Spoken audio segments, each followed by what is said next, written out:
I denna video tänkte vi ta upp gangsterraptexter som hänvisar till riktiga händelser, personer, konflikter och liknande. Allt sånt här är givetvis subjektivt och helt öppet för tolkning. Ni får dra era egna slutsatser helt enkelt.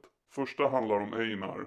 Det finns mycket där, men detta är mest inriktat på mordet på Havals lillebror, Dara, när Haval satt häktad för sin inblandning av Vårbynätverkets människorov av Einar. Blev du förvånad över vad som hände? Nej. Så själva konstformen nästan kräver att han svarar med hiphop, med en hiphop-låt och kommenterar det som har skett. Annars är du inte med på något sätt i matchen längre. Det är din skyldighet att göra det. Från början hade han typ Dalarnätverket, Vårbygårdsnätverket, Folk i Rissne kanske mot sig. Nu fick han ännu mer människor. Så när vi fick dom mot honom, de som gjorde det här, Haval, Yassin, då fick han även de nätverken mot sig också. Jag och min kollega, vi tänkte hela tiden inte om utan när, tyvärr. Kommunicerar ju liksom på något sätt nästan mot den här rapparen Haval. Vill du beskriva det? Han skrev ju en hel del texter där han skrev hot mot Haval och hans förort. Så skjuts ju Havals lillebror i Kista. Då skrev ju han en låt, Einar, där man kan, om man vill så kan man det tyda som att han är den som ligger bakom. Alltså payback time. Då ser vem av oss som är modigast. Brorsan, jag ska pulla på ett block och spilla blod i natt efter du glöm. Jag ser till att din bror. Så har han med saken att göra, då har han skrutit om det. Eller har han inte med saken att göra, då har han velat kanske ge sken av att han har mer att göra.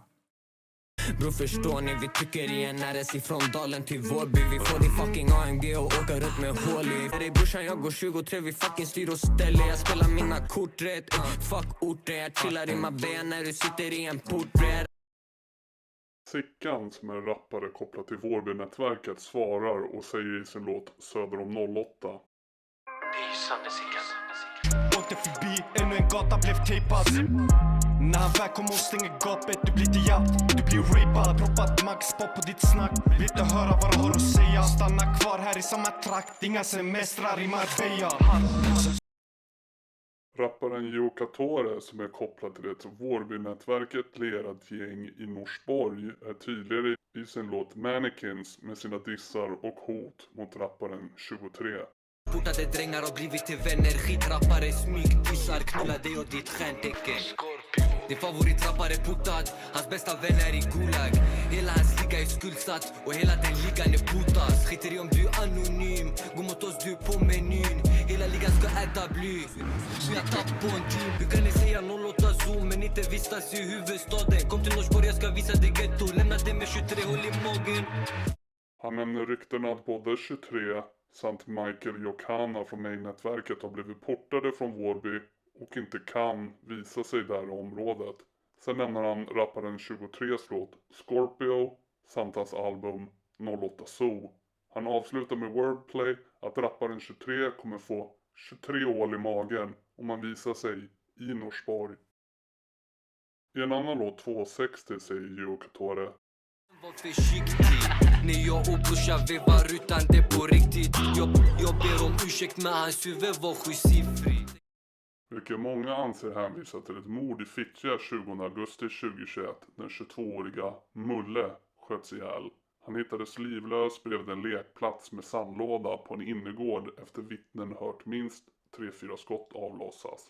Den mördade 22-åringen levde med en hotbild och ska ha varit del av en utbrytarfalang som hamnat i konflikt med ledarna av det kriminella nätverk som länge styrt narkotikahandeln i Fittja.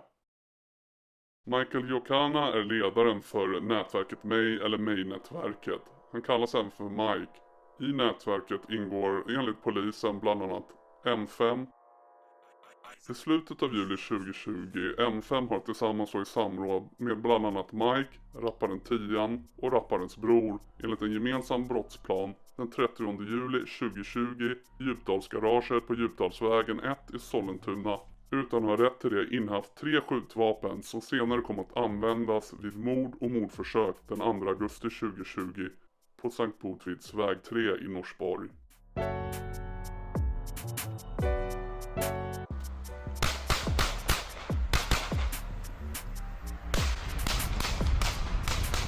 Vapnen har, tillsammans med en bil som användes vid mordet, använts vid inspelningen och produktionen av en musikvideo som har gjorts allmänt tillgänglig via internet.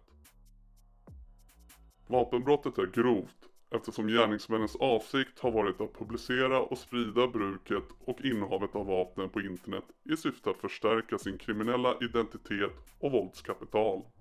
Till styrkan av att Michael Jokana, ledaren, är pådrivande i att Tians musikvideo Blue Cheese ska publiceras, att musikvideon har en tydlig koppling till organiserad brottslighet och att det bakom framtagandet av musikvideon fanns en tydlig vilja att genom videon markera makt och styrka utifrån förekomsten av bland annat vapen och viljan att använda dessa också för dödligt våld.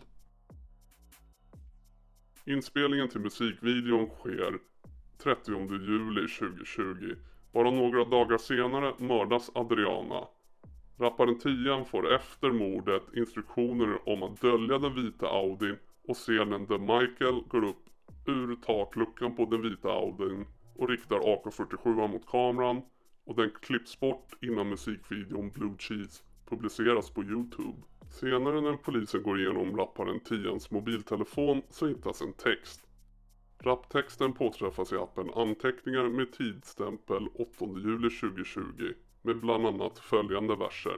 Shoutout till kranen, skicka last på 100 keys. Shoutout M, your drive-by när han pumpar Blue Cheese. Skicka video på Sky för jag älskar se när blod spills. Shoutout M, han är skyttekung.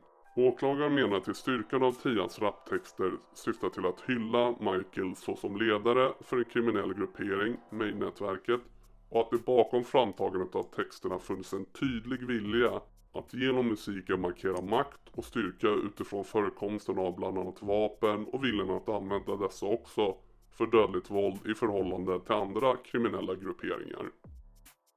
Den vita Audin skyttarna sköt från syns i Tians musikvideo Blue Cheese och har syns till i ett garage i Sollentuna. När polisen åkte ut till platsen var bilen inte kvar. Däremot hittade man en patron från en AK47, en Kalashnikov.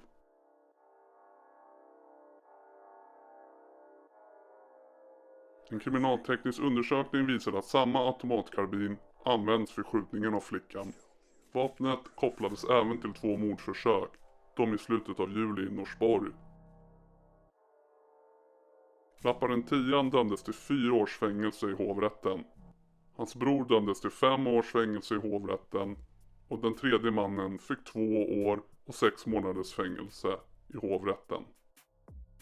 Michael Jokana, ledare för Main-nätverket, avtjänar redan fängelsestraff för redan begångna brott där han tidigast kommer ut runt 2028. Men nu som sagt åtalas han för grovt vapenbrott, mord, försök till mord vid 2 olika tillfällen, förberedelse till mord, förberedelse till allmänfarlig ödeläggelse, grovt brott. M5 från Main-nätverket åtalas för grov misshandel 1 juli 2020 i Mall of Scandinavia. Förberedelse till allmänfarlig ödeläggelse, grovt brott, mord, förberedelse till mord vid 2 olika tillfällen, grovt vapenbrott samt försök till mord. Hassan åtalas för grovt vapenbrott, förberedelse till mord, försök till mord samt mord.